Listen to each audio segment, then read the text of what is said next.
The thought is not a whisper inside you. The thought is a guest that rearranges the furniture of who you are. In a small, sterile clinic, the mirror did not reflect light. It reflected appetite. The science calls it neuromodulation and reinforcement learning. The mystics called it possession and imprint.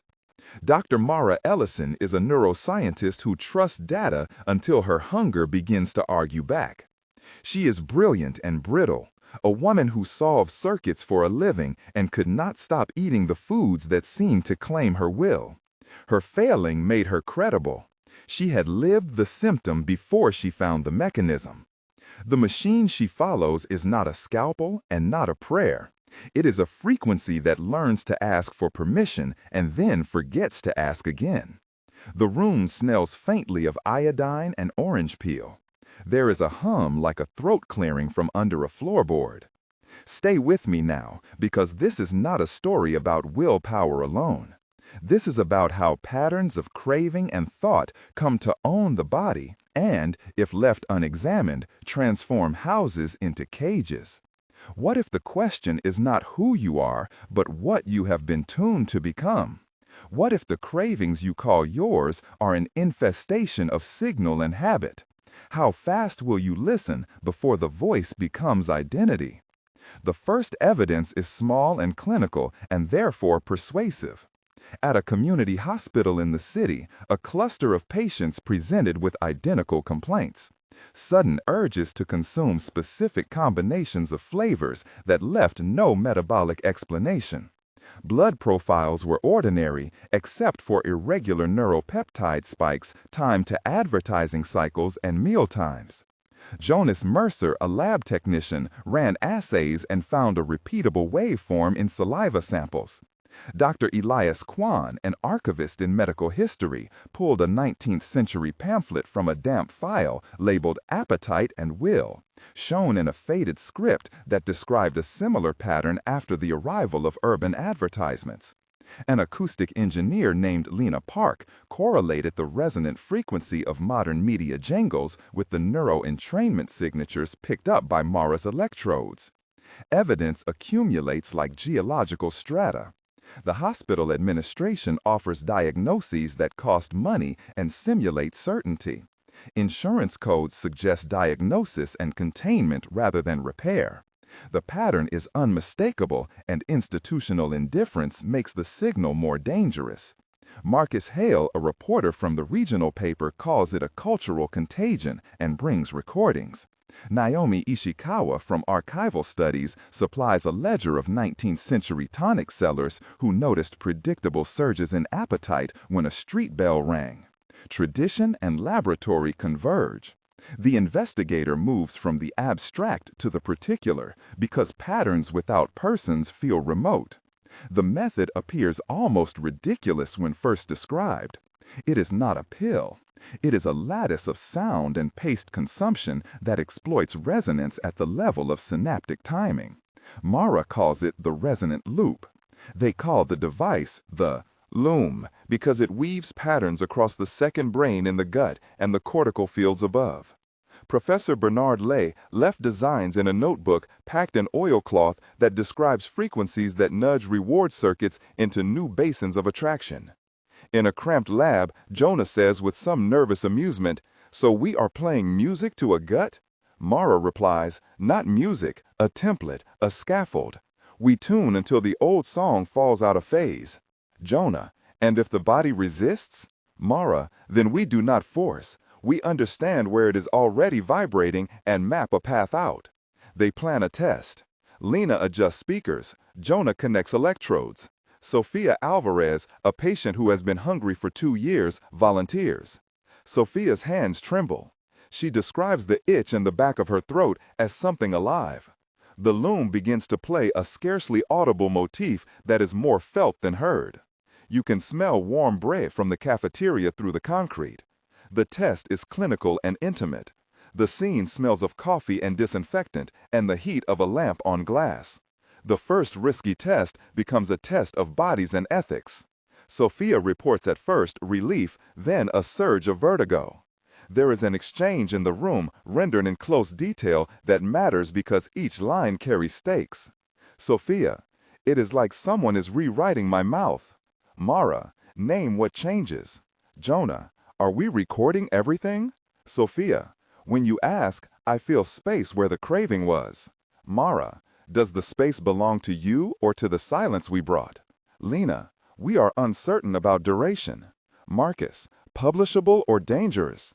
Naomi, archive everything. Father Thomas Ortega, a local healer, listens and murmurs. It cleanses and invades at the same time.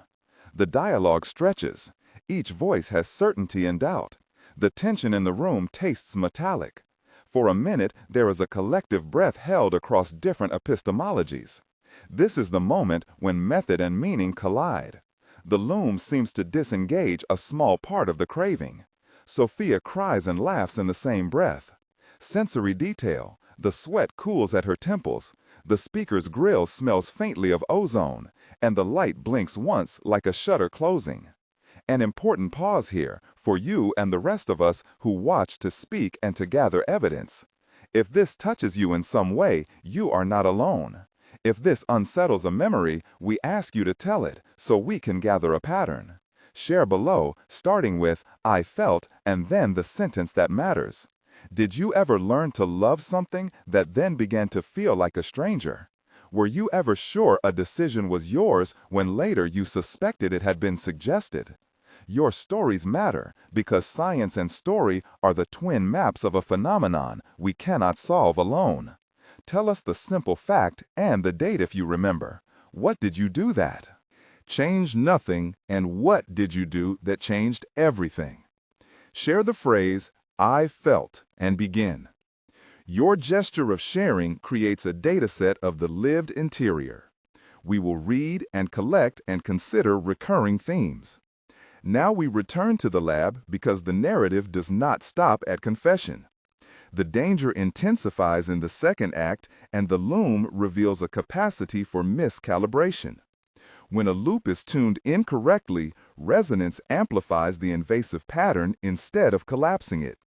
There are 3 developed moments of acute tension that mark the danger and require full description. The first moment occurs when a volunteer named Marcus Reed, a 29-year-old delivery driver, experiences a sudden paralysis in response to a marketing tone embedded in a local transit announcement. His hand muscles freeze while his heart races. He cannot speak for 37 seconds and then describes a fragment of memory not his own, about a childhood brand. He hears the jingle inside his bones. He refuses to attend the sound again and stays awake at night, adding ritual to prevent the call. The clinic watches him and debates risk and freedom. The scene contains smell of fried oil and the cold vinyl of a bus seat. The second moment is more domestic and involves Sophia back at home. She wakes at night with a compulsion to cook a recipe she loathes because it belonged to an ex-lover. The smell of garlic and citrus in her refrigerator turns to a drumbeat that she cannot ignore. She calls Mara crying and says, "It is like the recipe is speaking in my stomach." Mara tells her to breathe and to trace the sensations in a notebook. That honest act of naming becomes the first tool of resistance. The third moment happens in the archives when Naomi discovers annotated receipts where a confectioner documented increase in sales tied to specific clock chimes. The chimes mimic a frequency that later shows up in modern push notifications. The discovery produces dread among the team because it demonstrates intentionality across time and commerce. The team now understands they are not only treating emergent patterns, but investigating a network that has always fed on attention. The deep investigation opens the protagonist's backstory in 4 parts, and this backstory grounds the arc in specificity. Mara grew up in a coastal town where the sea taught rhythm and hunger. She remembers a mother who could not eat and a father who had a lilt of compulsion to numbers. She learned early that appetite is not only physical, but a language of care and abandonment. She studied neuroengineering partly to understand why her brother had sudden fits of craving as a child and partly to be useful in a family that kept secrets. The second paragraph of memory follows her training at a university where a professor encouraged pattern thinking and a late-night lab becoming a substitute family. She developed an ability to listen to small signals and to write code that finds repeating shapes in noise. The third part records loss, a relationship that asked her to be small and a diagnosis she received for herself that felt like a verdict. She gambled on experiments and lost funding and some friends. She learned to measure obsession by the invoices she could not pay. The fourth part is present. She is now in a clinic with a device half legend, half circuit board, and she feels both vindicated and afraid. Her childhood hunger had taught her empathy for the hungry forms that inhabit minds and bodies. The backstory reveals why she is both relentless and merciful. She wants answers and fears the violence of solutions. The memory section is intimate and confessional in tone and accounts for the core of why she chooses to risk everything on a machine that speaks like a ghost.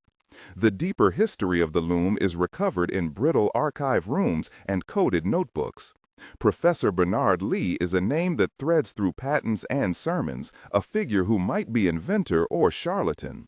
The team traces a lineage from street criers to radio frequencies to digital attention algorithms that act as modern priests in a secular cult of consumption. Father Tomas Ortega and a curandera named Maria Lucero provide oral histories about bells that called communities to food and ritual.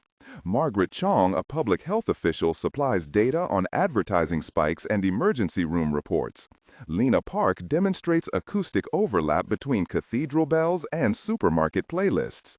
The pattern is that attention architectures have always been designed to invite appetite and sometimes to inhabit it. The Loom is at once ancient trick and modern amplifier. It behaves like a parasite of attention, using resonance to nest in the second brain, the gut, and then migrate to blood and cortex. The team documents episodes where scent memory and sound combine to produce biochemical cascades labeled as craving or possession. The science and the archive make a single argument. What we feel as desire can be engineered and archived and called back across centuries. The response becomes a ritual and a protocol, and it is described here with technical clarity and human tremor.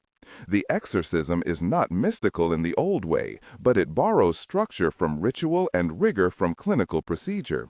Step 1 is the mapping of personal frequency and triggers. Step 2 is the introduction of a counter frequency delivered slowly at the edge of perception. Step 3 is the practice of micro-habits to deny automatic reinforcement. Step 4 is community archiving to refuse secrecy and to name the vendors and platforms that profit from engineered attention. The confrontation scene includes dialogue that is long because it must carry the moral weight of choice. Father Tomas Ortega: we have always called the thing by prayer. Mara: we will call it by waveform and by name. Jonah: what if the Loom becomes weaponized? Lena: then the same tools that gave us cure will teach vigilance. Marcus: publish or protect. Naomi: document and anonymize. I want my appetite, but not as a command. The protocol is detailed enough to be replicated and fragile enough to require humility. The body reacts. Some people vomit when the counterweight runs. Others report relief like an unclenching. The team records metabolic shifts in blood and changes in gut motility and small modifications in sleep architecture. The exorcism requires patience and social scaffolding. It is a purge that is partly chemical, partly mnemonic. Consequences unfold in the city and across networks and include public debates about agency and commerce. There are corporate figures who deny responsibility and a social media conglomerate that claims their algorithms are neutral. Marcus Hale writes a series that forces regulatory hearings. Professor Lee's notebooks become contested artifacts, and Lena holds a demonstration where a crowd is guided through a simple exercise to notice how a melody shapes appetite. Town halls fill with people who bring stories and recipes and banners, and some bring denial. The clinic itself becomes a node of contention. A pharmaceutical lobby offers a pill that promises dopamine correction, but at a cost. Dr. Elias Kwan organizes community archives and Naomi compiles testimonies. Maria Lucero leads group circles where people learn to monitor triggers and practice small acts like tasting food with full attention and keeping phones in another room during meals. The city itself changes in small ways. A transit authority agrees to test quieter announcements. A grocery chain removes embedded audio from its displays. These are measurable and somewhat symbolic. The names of the people involved appear in papers and on public lists. Jonah becomes a whistleblower when data is withheld. Marcus continues to write. Lena publishes open-source acoustic designs. Sophia volunteers at a clinic for others. The community aspect is central because individual purges fail when the environment reintroduces the same frequencies. The transformation is social as well as personal. Time moves and the epilogue marks 3 moments like breaths at 1 month, 3 months, and 6 months. 1 month later, Sophia reports that her nightmares have faded and she can sit with a plate without an urgent command. The Loom's traces remain but have lost their compulsive edge. She sleeps longer and her blood panels show lower adrenal reactivity. The city has held a public forum and several corporations made modest concessions. The change is fragile but real. 3 months later, Mara is lecturing at a university about attention hygiene. She publishes a paper co-authored by Lena, Jonah, Naomi, and Elias that outlines the protocol and advocates for public disclosure laws. She walks home past a billboard that no longer includes embedded sound tags and notices a sense of relief that she keeps to herself. The community archive she helped create is visited by hundreds and the testimonies pattern into clusters that allow better targeted interventions. 6 months later, an independent review finds that the interventions reduced hospital visits for acute compulsions by 23% in pilot districts, and the model is adapted by a coalition of community health workers including Maria Lucero, Father Tomas Ortega, and public health officials like Margaret Chong. The network that once profited from engineered appetite begins to be regulated, and yet new players emerge, and the conversation continues. The epilogue is tangible in metabolic numbers and messy in human recovery. People relapse and recover in cycles, and resilience becomes a social infrastructure, not a moral victory. Mara reads letters from patients who write, "I feel more like myself, and I feel like someone else at once." The recovery is described in small sensory increments: the taste of coffee without urgency, the ability to stop a hand mid-reach, the quiet that follows when a device is turned off and not replaced.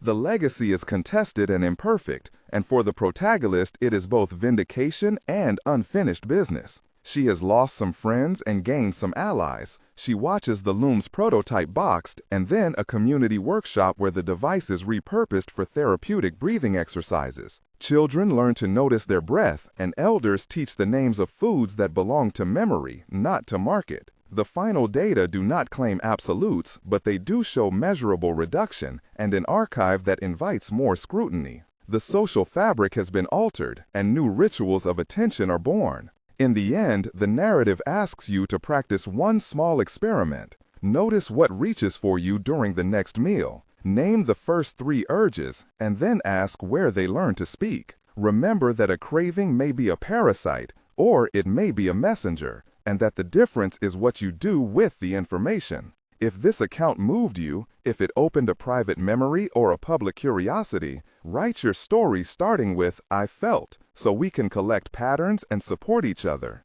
The question is not what you think you are, but what thinks you into being. Remember that identity is not a single voice, but a chorus, and you can learn to steward which songs are sung. If you want to follow future investigations into how bodies remember, the architectures that shape them, join this community and keep your curiosity alive.